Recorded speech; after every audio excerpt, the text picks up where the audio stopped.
Welcome to another episode of the S.E.M podcast. Jack Bryce again here with Zach Hewlett, and today we're joined by Trevor Jenkins, or Trey, or Elder Jenkins, depending on when and how you know him. So, welcome, Trey. Hey, welcome to me, I guess. Welcome. Thank you for doing this. This is awesome. It's been fun to hear what people's experiences are over in Scotland, just because it's a place that we all love so much. Yeah, love it. Where are you calling from this evening? I am in Cumming, Georgia these days. So yeah, it's 8 p.m. here, a couple hours ahead of you guys, I think. But yeah. Very cool. Great. Love it. All right. Well, our format, we talked to people about how you ended up in Scotland, if there's any story about how you got your call or ended up on a mission, any of that. Then we'll skip over, find out what you've been up to since you got home, and then we'll go back and reminisce. So if you want to start us out with how you ended up there. Yeah.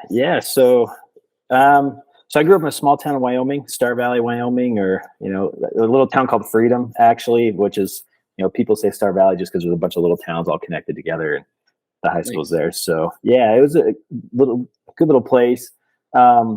Interesting story for me, I guess. I didn't really grow up in the church. I mean, I was baptized when I was 8, but my parents divorced when I was 6, and never active, right? So I didn't go. And then 8th grade, my dad, I made a decision to go live with my dad, and he lived in Idaho Falls at the time. And anyway, 8th grade, you're very impressionable, and I didn't make a lot of good decisions. I didn't have the best of friends. And the summer after 8th grade, I went back to Star Valley and stayed with my mom for the summer. And I remember getting a very distinct feeling that you need to move back here. It was it's a feeling I still remember today. It's definitely, look back, right? The Spirit speaking to you is like, you need to move back here. And so I called my dad like pretty much immediately and said, hey, I'm really sorry, but I need to move back to Star Valley. I need to be with Mom. I need to be here. And Star Valley is kind of like a mini Utah. I mean, Idaho Falls, that's where I was. It's not bad, right? It's just, it's all about who you surround yourself with. I mean, it's Idaho, but all those rowdies up in Idaho. Yeah, exactly. But Star Valley, it was interesting. My house was so the church was here, my grandpa's house was here, and my house was here. And so I was like a 2-minute walk, and I had a bunch of really good friends that, long story short, they came to my house every Sunday morning before church. It was 9:00 church, and they'd come over and knock my door like 8:40, 8:45. You need to come to church. And, I pushed them off a lot at first. And then they started, again, small place, very Utah. The only time I could hang out with my friends on a Sunday, because, of how strict some of their parents were, was at church. So you start going for those reasons at first. And the Spirit worked on me. And my testimony grew. I made a decision. I was going to go on a mission, and I was kind of on the fence. And it was a junior year, maybe senior year. I started doing, and I don't know if the missionaries reached out to me or if I made the decision to, but I started doing splits with the missionaries at the time. So one missionary in particular, the Buckley, I still remember him. We went on splits like pretty much twice a week. I went out with the missionaries during my senior year for a time, and really started to get my testimony there that, okay, mission's what I need to do. I need to go on a mission. And my birthday's in October, so I'm a little older as far as that goes. So essentially, at the time, it was 19 too, right? It's 18 now for a mission, but it was 19 then. So I graduate high school in, May, June or whatever. And then at that point, you're like, okay, I'm going to be able to put my papers in, because I timed it. I'm pretty sure you could put your papers in at that time 6 weeks before your 19th birthday, as long as you got your call, something of that nature. And so I put my papers in as soon as I could, the earliest I could, and then got my mission call. And it was to Scotland. And I was super grateful, because it was exciting, right? You get to go international, you get to go somewhere else, but you don't have to learn another language. Like, that was never a strong suit of mine, and never. I mean, little did I know. Right? I mean, but, yeah, right. I mean, they speak English, but there's certain spots, right? It takes a trained ear. I know for a fact. I still, anyway. But so it was super exciting. Opened the mission call, and got the call to Scotland, and getting ready to go on the mission was actually pretty exciting too. And it's just interesting how you look back and how the Lord works in mysterious ways. I mentioned my parents were divorced, right? My mom and dad did not get along, and they still don't. And that's, it is what it is. But instead of going to Salt Lake, so Star Valley is about a 4-hour drive, 3.5-hour drive to Salt Lake. Instead of flying out of Salt Lake, the way my flight worked is I flew out of Idaho Falls. So, and my dad and my stepmom at that time lived in Utah. They'd moved. And so my mom drove me to the Idaho Falls airport, and I got to say goodbye to my mom there. And then I had a layover in Salt Lake, and it was long enough that I was able to go out and see my mom and dad, or my dad and my stepmom, I should say, and then say goodbye to them and then go. So it was tender mercies, right? Little things that you're like, okay, that I couldn't have planned that better myself. And but yeah, it was a whirlwind, right? I mean, when you get all that stuff, you're just excited to go. And then you hit the mission field and reality starts to set in. But and what was the timing around that? So I hit the MTC in November. So I want to say, it would have been late October, early November. No, late November. I want to say I had 2001. Sorry. Yeah, it was 2001. So I had, it's been 20 years now, which is crazy since I left. 22 years. But yeah, I think it was after Thanksgiving that I actually got to Preston, right? So we went to the MTC in Preston. Cool. Nice. All right, so we'll skip over now. What you've been up to since the last 20 years? What have you been up to? The last 20 years. Yeah, thanks for that.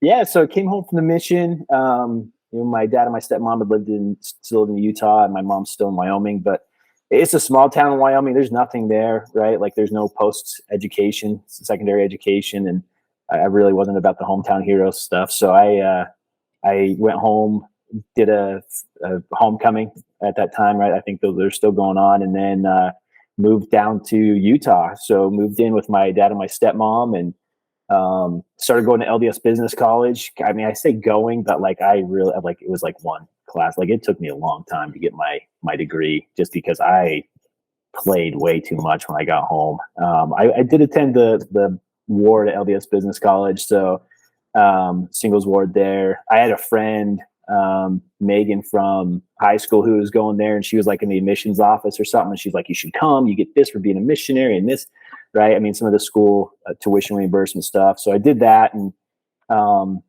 started going there and met my wife, Christy. So we met in that singles ward.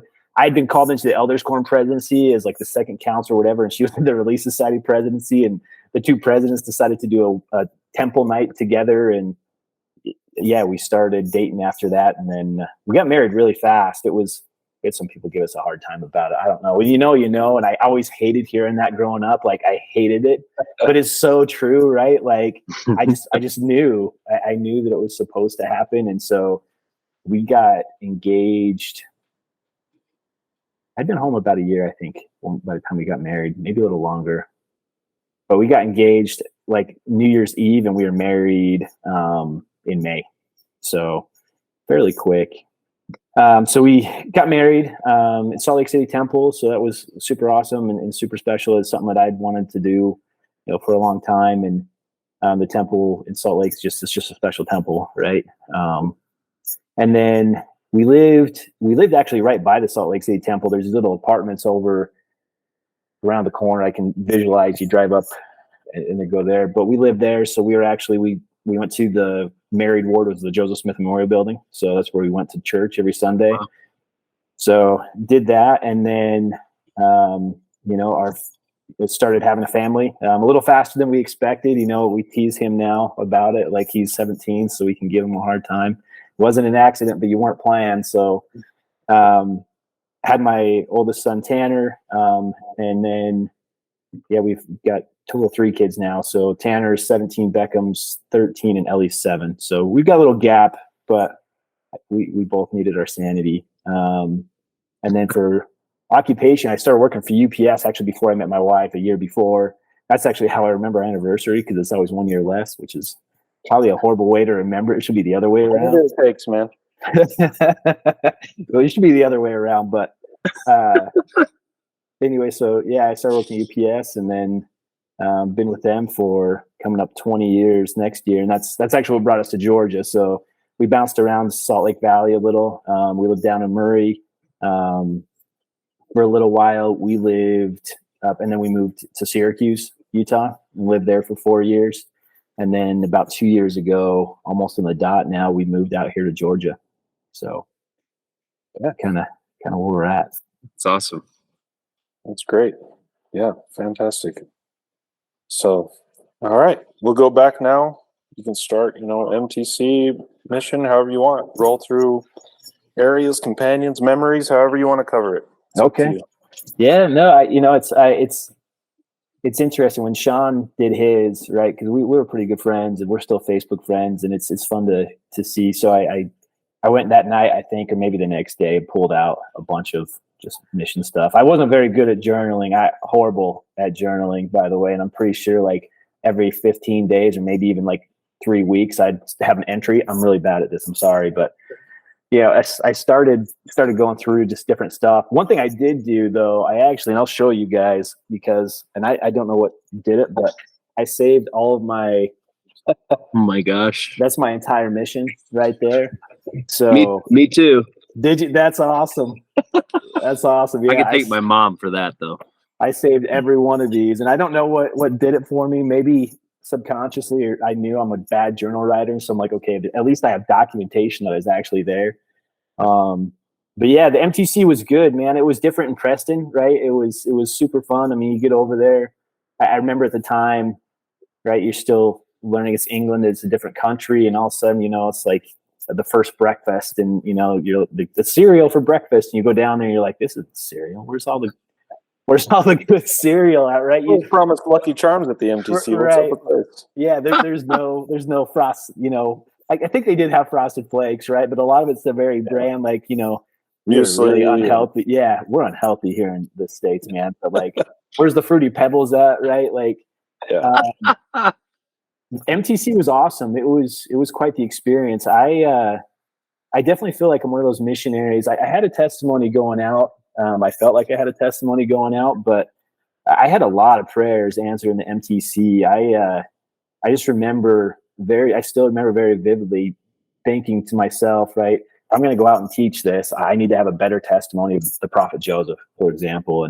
And that night there would be like a fireside, even, a little event, and it's, a whole thing about the prophet Joseph Smith and the first vision and all that. And like the spirit just like burns through you. And then, I need to have a better testimony. The Book of Mormon, I've read it. I need to have a better testimony. And then that night there was a fireside or some event, like just the way it happened. It was really cool for me because I felt like every time I was thinking, I need this, I had a prayer answered, and we talked about it or did something along the lines that just bolstered my testimony on those things, and just, it helped me feel that, okay, I'm in the right place and I'm doing the right thing. So MTC was fun. It was different. It's your first time with a bunch of missionaries, going to bed late, getting up early. You're in dorms of 6 or whatever, so yeah.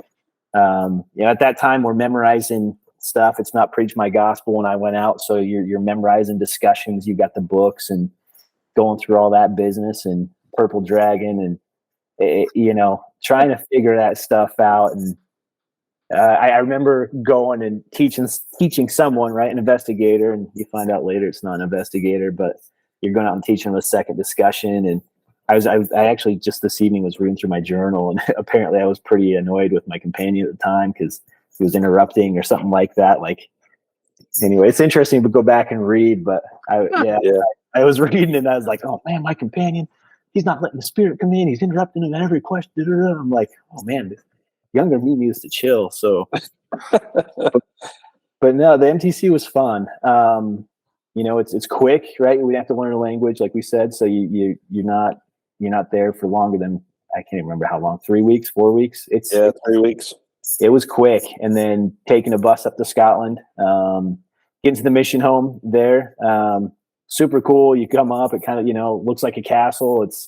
You just have this feeling of like, okay, this is pretty neat. And then we had quite a few missionaries with me from the MTC that went to Scotland. And I can only remember like a handful. So I can't remember any of the sisters, to be honest with you, at the time. So, but Elder Tim Pearson was there with me. Funny story about him is he was actually the bishop of the singles ward where I met my wife when I came home from my mission, which was his dad was, I should say. So it's just weird. It's weird. He was, wow. Not him. Him and I came home the same night. His dad was. So it was interesting to see like the connection. But so Elder Tim Pearson, who else? I made some notes. Dennis Grenavicius. He was awesome. Elder G. So Green apple juice. yeah. Oh yeah. Yep. That's the one. Yeah. That's what he said too. The best way to say it, green apple juice. So you say that fast enough, you'll get it. So he was in the MTC with me. Elder Chad Piersky was in there with me. I think Elder Lance and Elder Fierce were there with me too. We had a big group. We had quite a big group that came up from Scotland, from up to Scotland from the MTC. So it was a good group, right? I'd heard. I can't remember what the Elder Algier. Oh my gosh, Hagar that had mentioned that he was the only one or something like that. So that wasn't the case with me. We had a good group. So you go in there and my first companion. So he had been a zone leader. Elder Malara. I can't remember his first name, and I was looking for it earlier. But he's from Italy. I still remember he's from Italy. But it was his last 6 weeks, so he was training me. But I also trunked him out, and it was interesting because we actually whitewashed all Ness. So Bradley. Is his first name? Bradley Malara? Yeah, Is it? Malara. Not Malara. Malara. Oh, M-A, I'm sorry. Yeah. No, you're good. You're good. I'll have to go look. The Italian stallion, right? So he was my trainer. He had actually, I guess, and this is what he told me. I don't know how valid it is, but he's like, I asked to be done with being a zone leader and be a trainer again for my last 6 weeks. Super fun. So he was my trainer. We whitewashed it. I found it. It's Alberto. Yes, Alberto Malara. Yeah. Sorry, checking my notes. No, I appreciate it because I thought it was, but I also didn't want to assume and throw it out there and be like, Alberto, it fits. So You're good. So we went up to Alness. It was cold and dark. We drove up there. We didn't even get there the first night. Like when we left the mission home, and I think you leave later in the afternoon, right? Like we're driving up, and one of my first memories of Scotland, especially up on those roads up there towards Inverness, because we stopped and stayed at Inverness that first night, was all the little rabbit eyes on the side of the road. And remember my companion telling me, oh yeah, they've got a rabbit problem here and they're all dead or blind or something like that. And everyone killed. You're like, what? Where am I? What is going on? And so beans and toast was the first, one of the first meals I had at the zone leader's flat there in Inverness. So they introduced me to that, right? And my anyway, we get up to Alness, and good area. It had been a sister's area before. I don't know I can't remember how long they had been gone, but then we whitewashed into there. So pretty cool, very neat place. It was dark, right? Because we got up there. So December. It was early December that we're getting up into Alness, and so you're the northern, kind of not northern, right? I never served on one of the islands, and Heavenly Father knew that I shouldn't do that. I probably wouldn't have been a good missionary up there, but yeah, served in Alness. But it's still dark, right? I mean, you're getting like, it doesn't get light until like 8:30, 9 a.m. or something like that, or that's what it felt like, and then it's getting dark at like 4, and you're like, this is hard. It was tough. I think you're being generous there. Didn't get light till like 10, and then the sun goes down at 2. It was tough, yeah, especially up there. It was hard, and it was cold, and it's the snow and stuff, but it was fun. I still, you joke about the language, but I still remember the first meeting that Elder Malara and I had with the ward mission leader up there in Alness, and I couldn't understand like a word the dude said, right? Like not only is he like a really thick brogue, right? Like, but like he's using all the like cans and fits, and you're like, I don't know what is happening right now. And like you leave like, what did he say? Do we have anyone to teach? Or do they have any, like, right?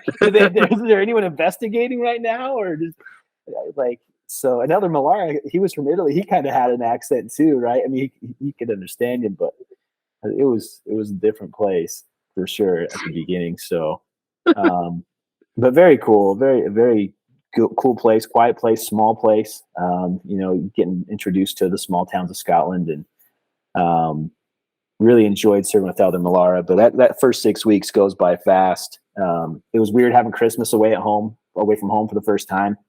So not only is it really, really dark, all of a sudden you're having Christmas, and it's like, have I been, getting letters and packages is still a super exciting thing at that point. And so super cool to do that, but also really weird, really hard. You got to call parents pretty fast, right? I mean, at that time, I know it's different now. I think I don't know if they can call now every it's weekly. day or weekly, right? Every day, make a phone call. Yeah. At the time it was, Christmas and Mother's Day. I think that was it. So we got to call home, and still remember that, speaking of the language, still remember the first Christmas party, and the first time I ever heard the word Baron, right, for baby, is we're up in Allness.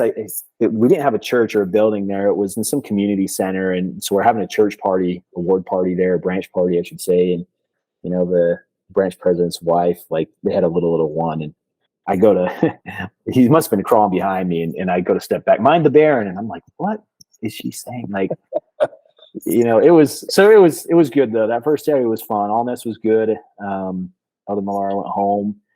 Simon Whitfield, so he was my second companion.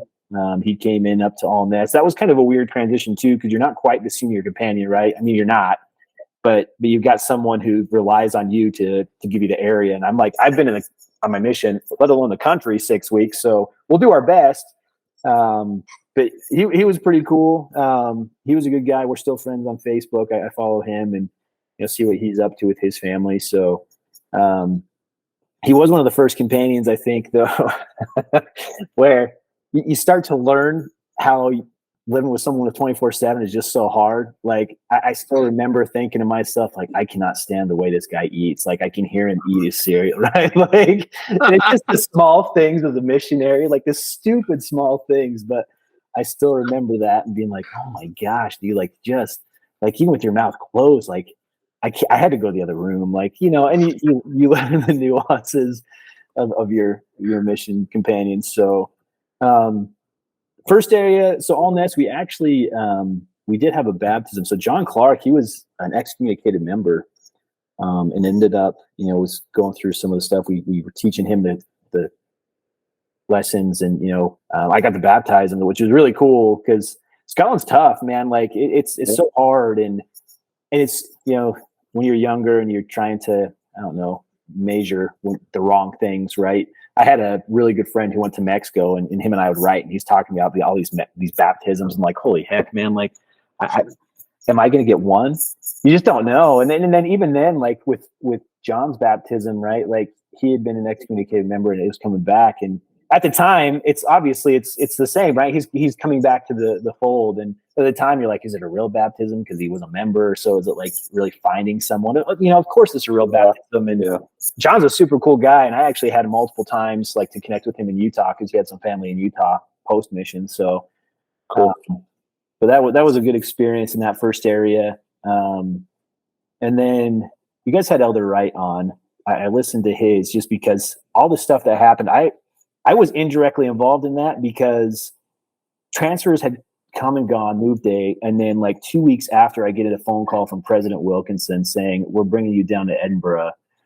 And so that had been after Elder Wright's second ordeal, and he'd been cleared. So basically him and I swapped places. So I was really interested to hear what happened. So I went down to Edinburgh, served with Elder Rackham. I didn't have any problems down there, at that time. Unfortunately for Elder Wright, like, we had learned where not to go. So his experience, I can't even imagine. I listened to his whole thing, and I was like, because you heard some about the mission, but it's also one of those things that's kind of gossip, and what is truth and what is not. And so it was interesting to hear exactly how his experience went. But that was a really interesting time. And one of my companions joked, well, Elder Jenkins, the reason you're going down there is because they know you're fast. So just be ready to run. Like, I was like, that's not even funny. Like, they know you can run. Because I'm not a big guy. I'm still not a big guy. And, it's like, what do you want? Like a big missionary just in case, something happened again. But anyway, so Crazy. left Allness kind of in a weird way. I think I was going on 4.5 months. So I'd been there 2 transfers, maybe getting ready for a third. And that's when we moved down, swapped places, I should say, like right in between there. So went down there. I was with Elder Rackham.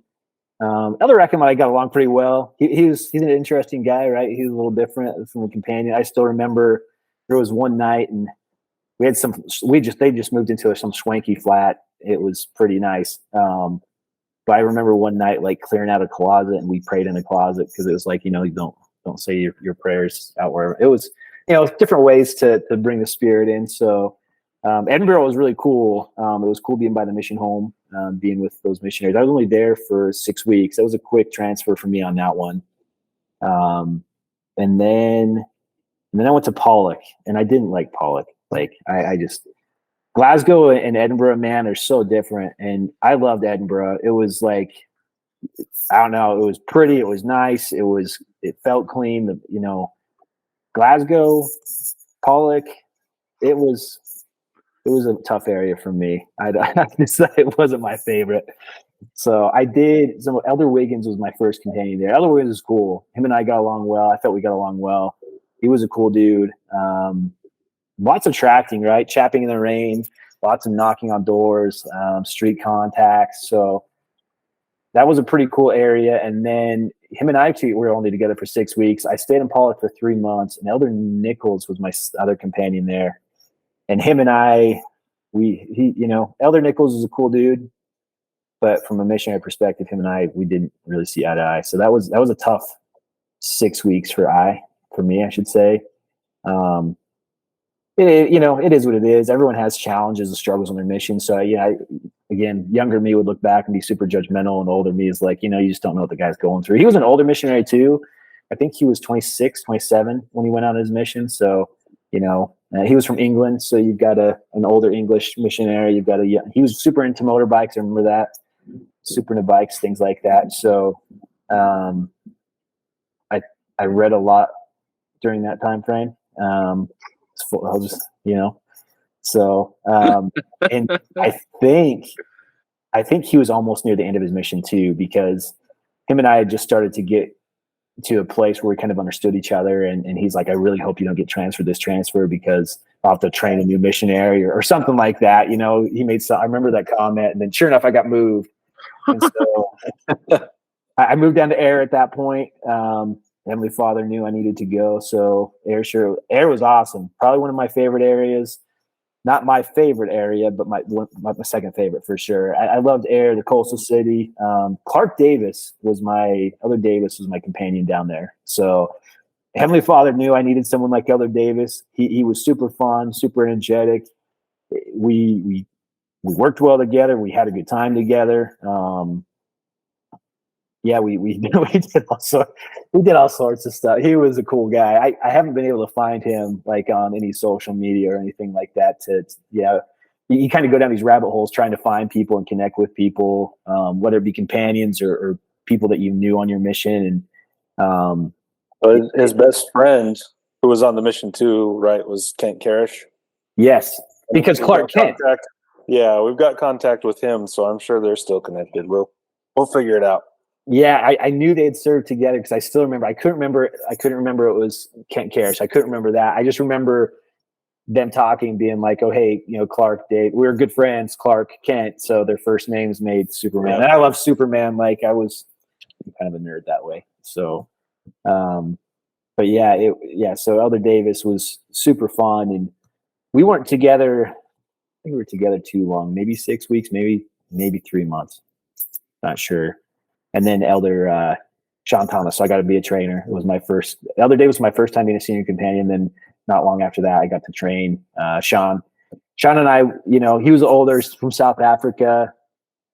He was a white guy, to my disappointment. Right? I remember him saying that. Like, I don't know if I was truly disappointed, but like, I don't know. You hear South African, you just, Anyway, he was cool though. Sean was cool. He was super eager, man. Like, talk about somebody that was just ready to like baptize the world. Sean was it. He really was, and he pushed me in some good ways, and in some some like married couple bad ways too. Like there were times I'm sure that him and I fought, and nothing ever super negative comes to mind with him. I just, we had fun. He was a good guy. I didn't have too many problems with him. We taught a lot. We taught a lot of people. We did have a baptism down there as well. Her name was Betsy Henderson. So him and I found her together, and then there was I think Andrew Jackson too. But I didn't baptize Andrew, and I want to say that for Andrew, I didn't even find Andrew. It was more we'd gone on splits, and Sean went with Elder Fiertz. And I think Elder Fiertz actually was in the MTC with me too, but whatever. They found Andrew. But then one of the families down in Ayr, the Colburns, I want to say that Andrew was dating their daughter too. So there was some connectivity there. We went to the Colburns a lot for dinner appointments, and they're in the ward. So, but yeah, it was a cool area. Pretty spot, super nice. I enjoyed my time in Ayr for sure. So, and then, it's interesting on a mission because I don't think it was Ayr, maybe it was Pollock, but I was just thinking about these different things, right? How you get these different testimonies and things to talk about tonight, and just different experiences that come to your mind. And I still remember this really weird experience. So, did you guys do a lot of service in charity shops, right? Like certain areas you had certain charity shops, right? And Yes. so we're in Pollock, and I think this particular charity shop, it wasn't even a fun service. Like we just sat there and manned the till, which, I mean, whatever, it's fine. It's just like some of the others, like you're back there steaming clothes, and you do different things to like build relationships with people, so it feels more like a missionary experience. But I remember sitting there. This is the super random memory, by the way. We're just sitting there bored, and there's these kids' books right there. And from a media standpoint, in your mission, you're not supposed to, watch TV. You're not supposed to, it's church focused. But I'm like, it's a kid book, man. What could the harm be? And I picked up this one. It was about gremlins, like nice little ones, right? Not like the scary ones from like the movie, but like gremlins do this, whatever. And that night, I can't remember who. I don't think I was even with my companion. I think we were in exchanges that day. I just remember I made this random comment because it just popped in my head. And we're laying in bed. I'm like, "Hey, Elder, do you think gremlins are real?" And like the most uncomfortable feeling. I mean, it's funny, like the context of it, but like we felt like the adversary's presence that night, and it was weird. Like I didn't say anything to him. He's like, "Do you feel that?" And I'm like, "Yeah, we need to pray." And we got down on our knees and we prayed, and it's it was one of those moments that just like our Father in heaven's real, but the adversary is real too. And Interesting. it's these funny things that you remember that happen on your mission, and just experiences that like you'll never forget. Like and I'm bouncing over from areas now. I'm sorry. So No worries. But, it's amazing the podcast does that to you, where some of those memories you haven't thought of in quite some time tend to come back to you. yeah. So Ayr, second Christmas with Elder Thomas. So that was my second mission Christmas with Elder Thomas. We had a good time. There's a lot of good memories down there, man. I'll say this for my mission, like, I look back, and I think 2-3 baptisms I got to be a part of, like directly involved, and whether it be as a district leader, zone leader, or just like another missionary, finding and seeing other baptisms, you got to see that. But like the members they're just awesome. Like there's so many good people over there, and I'm still friends with some of them, like the Mansons from Edinburgh, Liz Manson. Still friends with her on Facebook. We still message each other on like Facebook Messenger. Like it was her birthday recently, so shout out to Liz's birthday. But and then my last year, so I moved up to from Ayr. I moved to Aberdeen, and it was around February time. And I finished my mission there. I served about 10.5 months in Aberdeen. So Nice. It was a long time. I didn't think about it too much at the time, but like I was talking to other missionaries and, even the missionaries here where I'm at, and, they're gone within 3 months or maybe 4.5. You're like, 10.5 months is a long time. But Aberdeen was awesome. That's my favorite place. Aberdeen was my favorite place by far. And I served there the longest, so it makes sense. That was my favorite, but it was super cool. The Granite City. It was also neat because I was the zone leader there. We had 2 wards. We covered the Bridget-Don ward and the Aberdeen ward, which was super nice because we'd bounce at that time. We'd bounce every other week. So what we'd do is the Bridget-Don elders on Saturday night would come over to our flat. And then the next morning, I was with Elder Munson. David Munson is who my first companion was there. And so you just split, right? One Sunday you go to Bridget-Don and your companion would go to Aberdeen, and then the next Sunday you'd swap. And that way the Bridget-Don elders swapped too. So they got to go to Aberdeen and gain some connectivity there, which is cool for them. So it was a pretty big area. So we had a big spot of Aberdeen covering both wards. They had the Bridget-Don elders there, but we had that connectivity there. So it was cool. I loved Aberdeen. I loved everything about it. We did a lot of street contacting in the morning there. The morning was always hard on a mission, right? Like, you don't want to go knock doors at 9:30 a.m. What are you supposed to do? So like, charity shop was good because if you're doing service, you can be there at 9:30. Okay, that's not too hard. Or maybe if you're going to an outlying area, you grab a bus, right, or whatever. Elder Munson drove, so we had a car for the first little bit, and then when he left, we didn't have a car anymore because me and my companion had a license over there, so we started taking buses. But yeah, it's 9:30 is hard. So we did a lot of street contact in the morning. We used the pictures in the Book of Mormon to basically try to take them through a first discussion right there in the street. We'd have a prayer with them and everything where we'd say, these are the pictures, and this is what the Book of Mormon's about. And, you got the chance to bear testimony and then ask them to say a prayer. And it was always interesting if, you felt confident at the time. At that point, I'd been on my mission for a while, over a year. And then, but I'm sure people in the street were like, this is weird, man. Like, this guy's praying right in front of you. And you've got people walking by you still. So, but it was cool. We gave out a lot of Book of Mormons that way.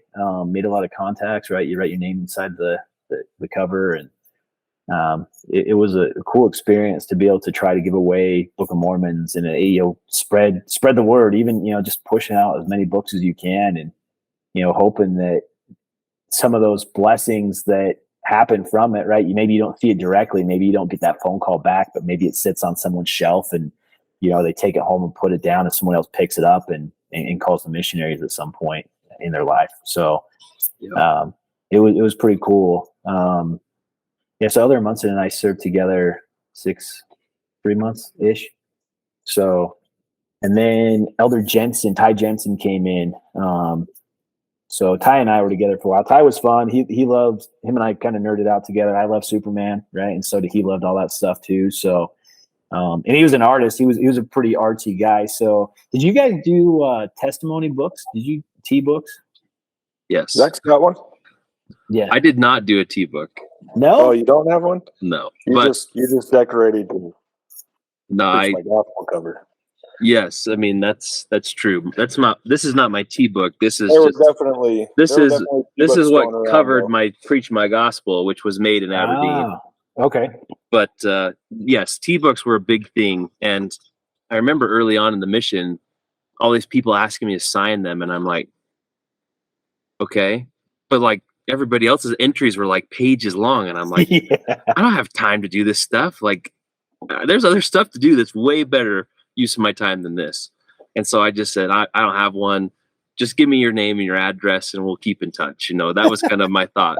But I did have some of my companions that made me T-book entries that are in my scrapbook and stuff, but I didn't have a book.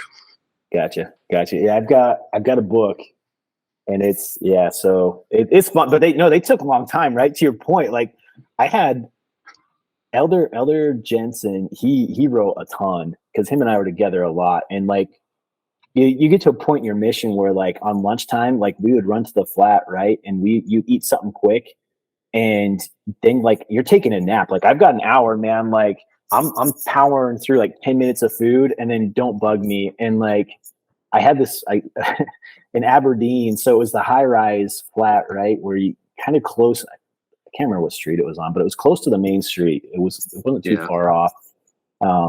Because on the weekends you'd see all the people filing down to the bars and everything past the flat, and they're all loud and noisy. And anyway, but like there was a pink chair in that flat in this corner, and I remember I'd put one foot up and I just boom pass out, and Elder Jensen got a kick of like startling me awake. So I remember that, and he illustrated it as such in the testimony book, which is it helps jog some of those memories. So it's funny.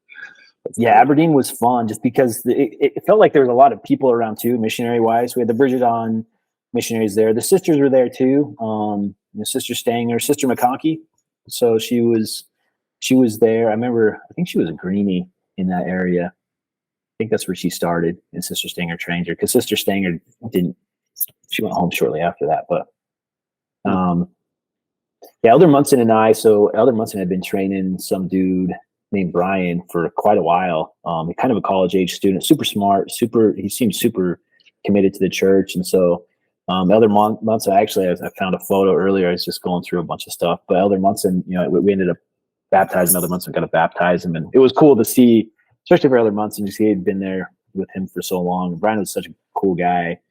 So again, another experience. Just like, it's crazy how you look back, and I'll be honest, like it's funny because you're like, okay, you should always remember not the number of baptisms, but the names, right? The souls brought back to the Savior. And like, until I started digging, like I could remember one. I remember I had a couple baptisms, but names, like I was literally just going through stuff. I'm like, what? It's good to go back and remember that stuff. That's why this is awesome too, is it helps bring some of that, like, it was such an awesome time, man. Like the people were cool. So in Aberdeen, the Halls, did you go ever have dinner at the Halls house? Adam and Joe? I think they lived in the Bridget-Don ward. Yeah, I was in the Aberdeen Zone Leader area, and we didn't cross over at that point. We were primarily the Aberdeen ward. Okay, gotcha. So, when did you serve? 2005? 05 to 07, yeah. Okay. All right, so it changed then. I don't know when it changed. I know the entire time I was there, we had Aberdeen and Bridget-Don. Well, at least we went to church in Bridget-Don, and we would go over there, and I can't remember why we looking back, it's kind of weird, I guess, because there were Bridget-Don elders, but we, for whatever reason, covered both areas. So, but the Hulls were in the Bridget-Don ward, so they were awesome. That's a family I still keep in contact with. They fed us twice a week. Like I was there for 10 and a half weeks, and they fed us like every Sunday, and I think Tuesdays after like P day, right? It was on Tuesdays. It would be like right after P day. First, you go do an appointment, then maybe we'd have an appointment that night. So, but they were pretty solid. It was crazy. I think about that now. I'm like, I stress if my wife puts the missionaries on the calendar once a month, dude, like feeding them twice a week. And it wasn't just two of us. Like they had us, the zone leaders, and the Bridget. Like they had 4 missionaries over like twice a week.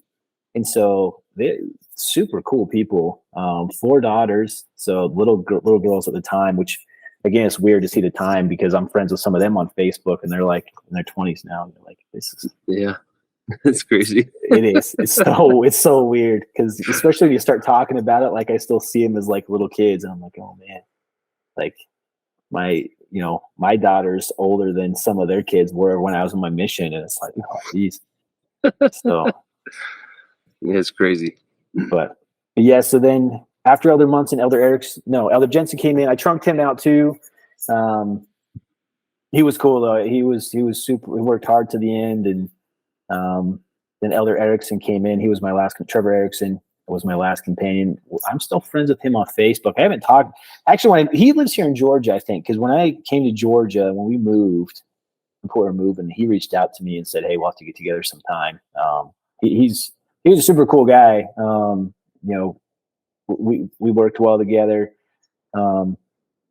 Most of my missionaries companions were all awesome, and Elder Nichols was cool too. But him and I just, again, you have some companions in your mission. I think everybody does, right? Everyone has I think 1 or 2 companions. You just that's the unfortunate reality, I think, of living together 24/7 with somebody. And it's like, it is what it is. So yeah. And then, so you get your sprint to the end, right? And, that last 6 weeks, it goes by pretty fast. So I came home December 2003. So Nice. yeah, it's interesting how the mission takes you too, and the relationships you make. So now I'm going to start bouncing around again. So my first area, I think it was my district leader. So Jeremy Blake was my first district leader.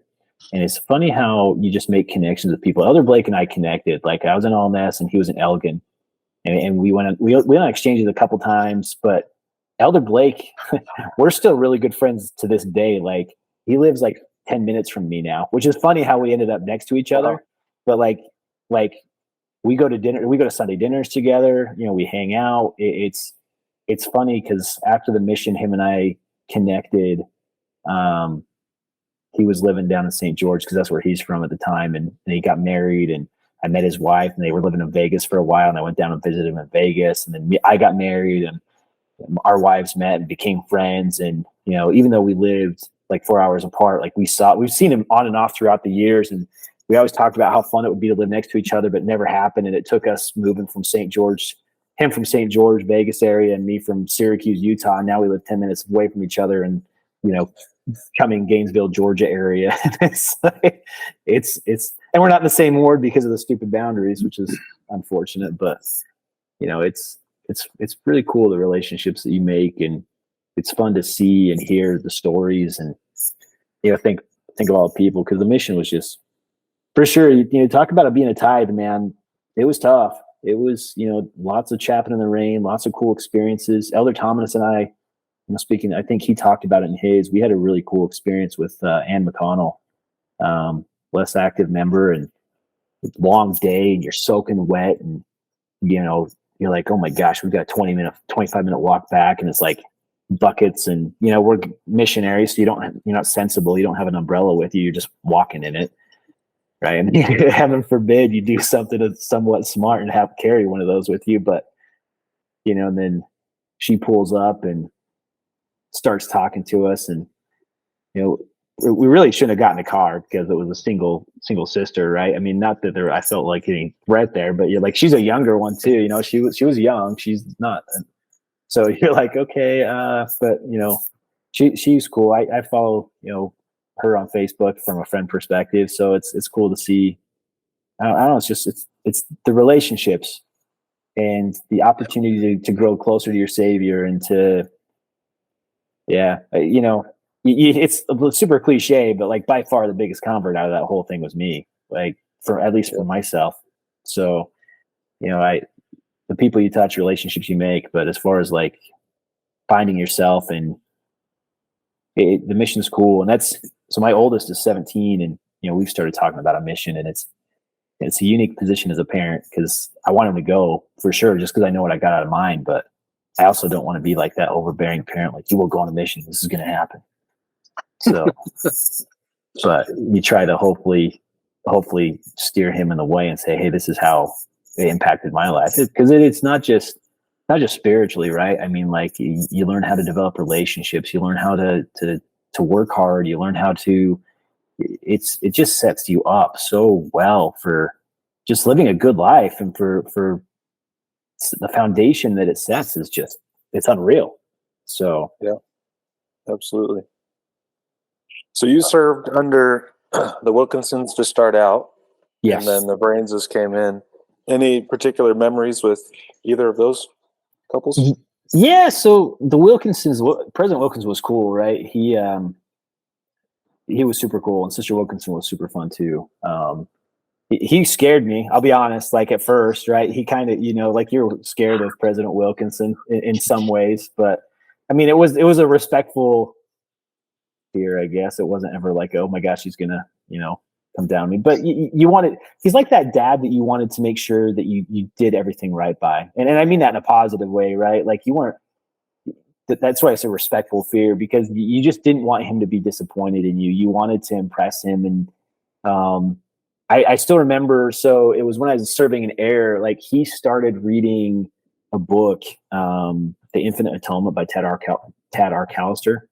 If you've read it, it's an amazing book. If you haven't read it, I'd recommend reading it. But basically, it talks about the atonement, and that's the whole reason why we're serving a mission is to really grow closer to our Savior and be able to preach His message. But the atonement, the Infinite Atonement, He took us like through multiple zone conferences of breaking down these chapters, right, and going through it. And that was His president's message. And I think after the first or second one that he did, I found out which book it was. And for Christmas that year, my parents sent me the book when I was in air, and I read it the heck out of it just because, again, like, you could see how important it is to grow your testimony really line by line.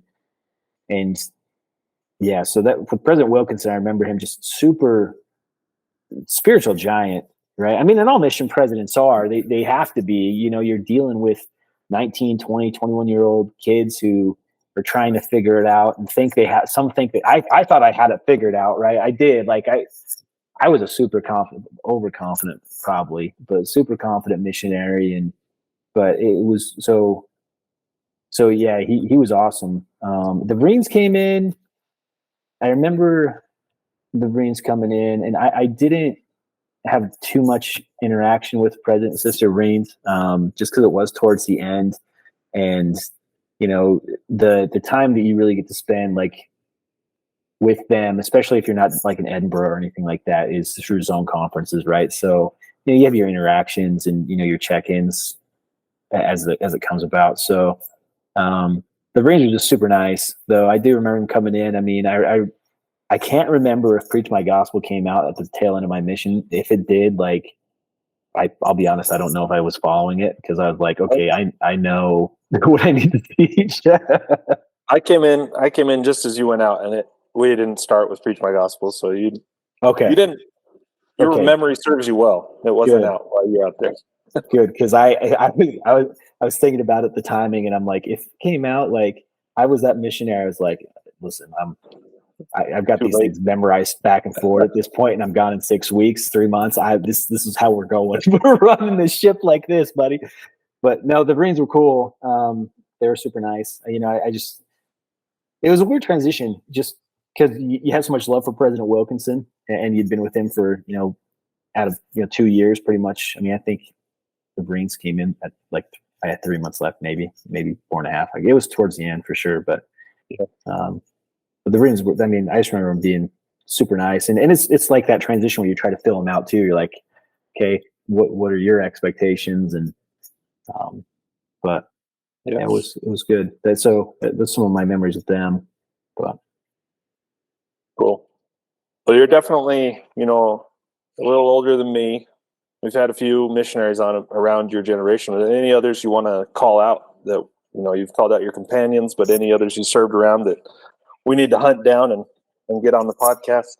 Well, I'll have to try to get Jeremy Blake for sure. I'll have to try to get him on here. Yeah, I would have said Sean, but he beat me to it, and that's fine. Sean,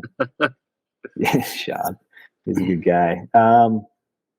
Yeah, I mean, maybe probably my companions, but lots of good people, lots of good guys. So I'm going to sidetrack something funny. So I didn't know Sister Laird on my mission, but her mom's in my ward.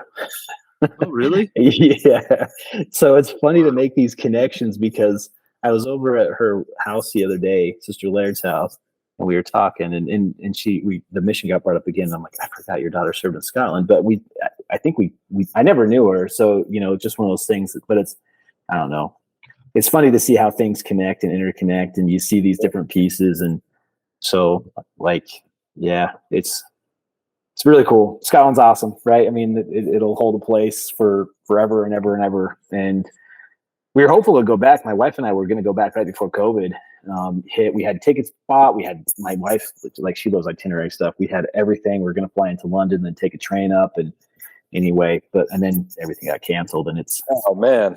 Yeah, it's been tough. So the goal is to hopefully get there in the next couple of years. My oldest is going to be a senior this fall, so it's like, okay, now that once he's gone and that piece is there, now maybe we can get over there. Maybe we'll try to take all the kids. I love my kids. I love Scotland. I just don't know that they love Scotland, at least the way I'd be looking at it, right? 13 and 7-year-old, you're like, hey, look at this area. This is so cool. And it's like, it's a church, Dad. You're like, you don't understand. A really old building. Great. Yeah. It's another exactly. green hill, Dad. Yeah, right. Lots of sheep. Yeah. Yeah. So the goal is to get back for sure. But That's awesome. That's fantastic. Man, so close to going back though. That bites. it was brutal. Like it hurt my heart because we found killer deals on like tickets to like $500 per person round trip from Salt Lake, and we actually, we anyway. It is what it is. We'll figure it out. Set the alert on ATL there. I know. We're a little closer. It should be cheaper, you'd think, right? So ATL is a huge airport too. So that's right. That's great. Well, they go over every day, I'm sure. Oh, I'm sure. Yeah. Well, we really appreciate you joining us, Trey. Hearing about it. Help us spread the word. It's a little harder to reach the guys who are a little older, So anybody you come in contact with, send them our way, 51spylaw.com. We appreciate referrals. So yeah, absolutely. Yeah, can do for sure. But we really appreciate you taking the time to come on and share your experience, reminisce a little bit. It, like you said, it brings it out for the rest of us too. It gets us back into the journals or the blue planners or whatever. Yeah. Yeah. Hey, I am going to. Sean made a comment. Sorry, I'm gonna stop you. Yeah. Elder Davis and I in air. Sean made a comment somewhere, and I don't know where the picture's at, but we had a bunch of Capri Suns around the picture of the Savior. I don't know if you guys saw this picture or not. I don't know that I did. Okay. No. All right. Well, I was reading through the comments, and Sean made some comment about it. I don't know if he shared a picture, but it was Elder Davis and I just having fun, right? And Christ was the center of everything that we do. So we had this picture of Jesus Christ on the wall, and we, for whatever reason, started putting up Capri Suns. Do you know how people go through phases on your mission where, hey, this companion drinks Capri Suns, I'm going to start, like, you kind of like, yeah, you fall into similar food patterns. But Jack and I had a wall of cereal boxes that we had taped together to see how many we could get in our first area. So we understand how that is. Whole wall. Yeah. That's what we were trying to do. We almost had it down, but apparently after, it got pulled down pretty fast apparently after I left. So that's too bad. They should have continued. But find the picture and send it to us, Trey. I'll have to. I know I have it somewhere. My wife went through a bunch of stuff recently, so I don't know where half my pictures are, but I swear I have one. But anyway, I was reading comments and Sean mentioned it, and I was like, oh man, I will have to bring that up. But cool. Yeah. Anyway, sorry. Maybe this is enough to get Sean to share it with us too. Yeah. Hey, maybe I'll just message him and be like, you still got a photo, send it in. So love it. All right, guys. Cool. Well, Trey, we love you. Thanks for being our brother in Scotland. Yes, sir. Love you both. Have a good night. All right. Cheerio. Bye.